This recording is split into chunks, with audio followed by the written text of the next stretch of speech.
Hello, my dear ones. It's been quite some time since I've posted on my brand new YouTube channel, and that is because I haven't been quite sure of exactly what I wanted this channel to reflect. And upon consideration, I'm here to promote the prevention of illness. I have always been a proponent of preventative medicine, and it's interesting, however, that preventative medicine in the systems is a path of learning what imaging and procedures such as colonoscopies or mammograms we can receive in order to detect illness early in the body. However, when I'm speaking of preventative medicine, I'm talking about taking care of ourselves in such a way that disease does not develop, or that the disease that develops can be managed, controlled, and removed through the natural methods of our bodies functioning. So I guess that this is how I found myself in the realm of pediatrics, because one rule of thumb is that if you want to be in good health in your 30s, then take care of yourself in your 20s. If you want to be in good health in your 40s, take care of yourself in your 30s. And of course, if you want to enjoy wonderful health in your 70s, take care of yourself in your 40s, 50s, and 60s. So I truly hope to be one of those inspiring women in my community that I see doing headstands and back bends, and again, just living their best lives, hiking to the top of the mountain in their 70s and even 80s. So, this is the truth of prevention, maintenance of health, taking good care of ourselves, knowing what it is that harms us, because that will be different for each of us, and preventing those activities or curbing them at the very least, and knowing what it is that makes us feel wonderful, makes us feel great, nourished on all of the cellular levels in our bodies, and what makes us feel truly alive. So maybe that could be diving into an ocean, climbing a great mountain, or just taking a bath or relaxing in a hot spring. For each of us, again, it's going to be different. It could be painting a beautiful landscape or portrait, singing a melodic song, chanting, or dancing with our friends. So, again, each of us is individual, unique, and we will bring our best medicine to the table through our knowing and through our inner wisdom. So, where does all of this begin? How do we even know what is our inner wisdom, right? It begins in our mind. It begins in all of these thoughts that are swimming in our mind. It begins with our thinking. And so, again, this is how I was led to psychiatry. Because if we can clean the house of the mind, then we can clean the body system. In fact, Ayurveda teaches us that everything physical in nature manifests from the mind. So it all begins with how we're thinking, and it translates into our body through how we're feeling, through our emotional realm. If we do not manage our thinking and feeling, then this activity, the temperature or the color, let's say, will present itself in the body. So let's take the example of inflammation. Inflammation is a super hot topic, a hot button that many of us are faced with and challenged with on multiple levels in multiple ways. So, a very common illness that affects older women these days is fibromyalgia, an inflammatory disease of the muscles and connective tissues. Another is dementia. So, I was just recently presented with this question the other day. Do we feel that dementia has actually increased? Have the number of our elderly people experiencing dementia in our population increased, or are we just being diagnosed more frequently? So, no, I'm a person in my mid 40s, and I've been around long enough to certainly say that we have more dementia in our population. We have more illness in our elderly in general. And dementia, again, is a result of inflammation of the brain parenchyma and the central nervous system. Inflammation shows up in different ways in different people. Another common one in adulthood is gut inflammation. So this can show up as inflammatory bowel disease, IBS, or even just indigestion, heartburn, liver and gallbladder issues, all sorts of gut pain and difficulty digesting, all related to inflammation of the digestive organs in the gut. So even in children, where we haven't necessarily manifested these deeper physical ailments, we might have irritability, anger, temper tantrums, frustrations, and the inflammation may show up as headaches, chronic stomach aches, or rashes like eczema, acne, or various other rashes. So again, what is the root? Where is the root of all of these different inflammatory issues? So everything physical arises from the mind. Then what is the root cause of all of this inflammation in our body? So we must look at what the inflammatory causes are in the mind. And when I say mind, I'm not talking about the brain again. I'm talking about the mental sphere, the place where our thinking exists, where our sensory information is gathered, the body, that physical nature of ourselves, that is held within the mind. So, what does inflammation look like in the mind? Again, we can have heated sensations, irritability, frustration, being overly critical or judgmental. These are emotions we often manage, but when they spin out of control, they grow into deeper agitation, anger, and even rage.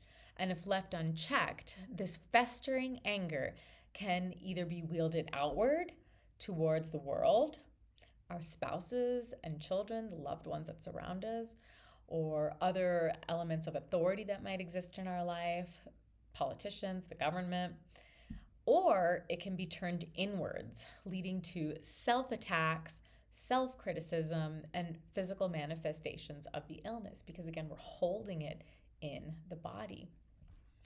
So again, if we can actually externalize some of this anger through exercise, right? Punching a bag, screaming into a pillow, kicking rocks, yelling at a tree. These are ways that we can actually move some of this energy outwards without harming other people, without harming those around us that we care for. But if we suppress this fire rather than tending to it, it starts to take root in our bodies. It can show up as thyroid illness, fibroids, osteoporosis, and all sorts of autoimmune disease. In Ayurveda, we call these varied locations kavaigunya, or loosely translated defective space. So each of us has weak points, areas that may have been previously injured, traumatized, or are simply vulnerable to genetics or past experiences.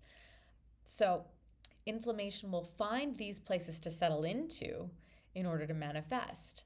This is why some people develop arthritis in one joint versus another, in the hands versus the feet versus the knees, while others might develop migraines, and even others might get those digestive issues or hormonal issues. So the body expresses what the mind endures. If we don't listen to our mind, if we don't tend to our mind, then it will show up in the body, because it's much harder to ignore body when illness is presenting itself. So our work here today is to check ourselves, to check our minds and see where we may be on fire. If we can begin to address the fury, that rage, that anger, then we can learn to tend it, like tending a fire in a fire pit, or in a fireplace, or like tending a beautiful garden. So we're not here to tame the fire. Mind you, I believe in the wild ones. I am a wild one. We are here to tend it, to understand it, to learn and be curious of it and show it a way forward. And that same flame that creates the fury, irritation, suicidal ideation, that same flame is your brilliance. It's your spark. So why do we want to put it out? We don't want to put it out. We just want to help mold it, tend it again, observe it for the beauty that it is, for the beauty that you are. And the work is to direct that energy out of our system so that we stop attacking ourselves. So I hope this helps us just to become aware of our emotional state and how it affects our physical state. Because with just this bit of awareness, we can start to take responsibility for our own health. Together, we need to find a way forward. We need to support each other.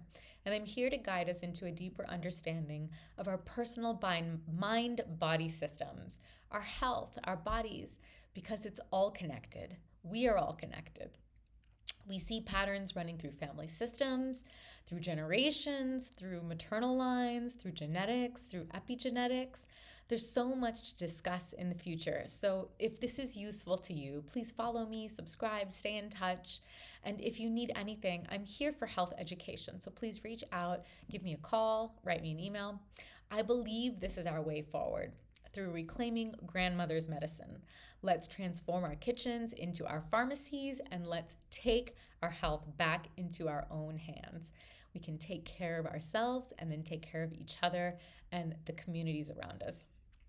And to my beloved colleagues and dear friends, the surgeons, the emergency room physicians, for those who take care of acute illness and accidents, we need you. Certainly, there's a place for these medical systems that have evolved, but chronic care must be reclaimed. Mental care must be reclaimed. And I can't tell you how many times I see people that expect me to heal them by magic, by like the laying of hands. And I have experienced this myself, so I believe in that. But that power that we find in that in that interaction, we must learn from. We must harness that power and take that energy of what we've gained, what we've garnered into our day-to-day lives, into our day-to-day practices, into our day-to-day existence. Because there is no magic pill. Again, so many people are really looking for a magic pill. They're looking for that one thing that's going to cure it all. And I'm telling you, it's not out there. It exists within us. That pill is the power of stillness, the seed that exists within us in the stillness of our soul. That's the magic pill. That's the one that I know anyway. So we must take responsibility for cultivating that light, that sense of connection with ourselves and within ourselves. And when we make space for that luminosity, because it's from that seed that the luminosity grows, then we can activate this solution-oriented thinking. When we are present, then there is less room for the inflammatory agitation. When we can see and hear and feel and experience what is in front of us, the pain and the suffering dissolve. And I have heard story after story after story of people telling me that this is their truth. This is the truth of their experience. So I'm not saying that we won't experience hardship, because I'm not about denying feelings, but I am saying that we can shift our minds, we can shift our focus, and by taking control of our emotional states through our thinking, we can level up our inner operating systems. So let's begin. Let's take responsibility for our health. Let's move forward together. I thank you so much for being here. If you're curious about learning more about the body within the mind, this is a course offering that I will be giving online. So you can keep your eyes open, and there will be a link below. And again, I look forward to just staying in touch and sharing this beautiful world with you in good health.